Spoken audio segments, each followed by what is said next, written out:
ශ්‍රිතයක් යනු කුමක්ද? ප්‍රස්ථාර පාඩම යටතේ අප මේ පිළිබඳව ඉගෙන ගනිමු. මෙහිදී පෑන් සහ පෑන් වල මිල සටහන් කරගෙන අප ශ්‍රිතයක් ගැන හදාරමු.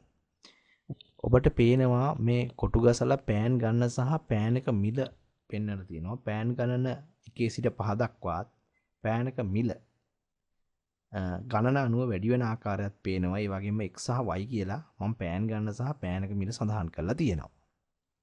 මෙහිදී ඔබට පේනවා පෑන් වල අපි මිල සටහන් කරලා තියෙන්නේ y අක්ෂය.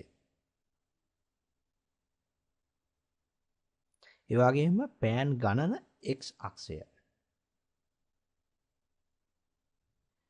මේ අනුලෝම සමානුපාත ප්‍රස්ථාරයක්. අනුලෝම සමානුපාත කියන්නේ 1ට 10ක් වෙන්න. 2ක් වෙනකොට 20යි. 3ක් වෙනකොට 30යි.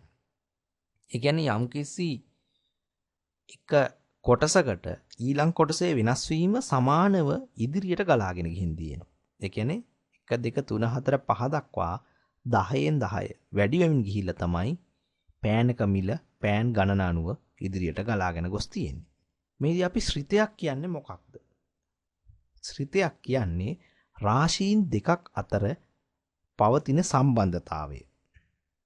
එක රාශියක් අනෙක් රාශියේ අගය මත රඳා පවතිනවා. ඒ කියන්නේ පෑනක මිල පෑන් ගණන මත රඳා පවතිනවා. පෑන් ගණන දෙකක් වෙනකොට පෑන් මිල රුපියල් 20යි. පෑන් ගණන 3ක් වෙනකොට 30යි. 4ක් වෙනකොට 40යි. ඒ කියන්නේ පෑන් ගණන මත මිල රඳා පවතිනවා.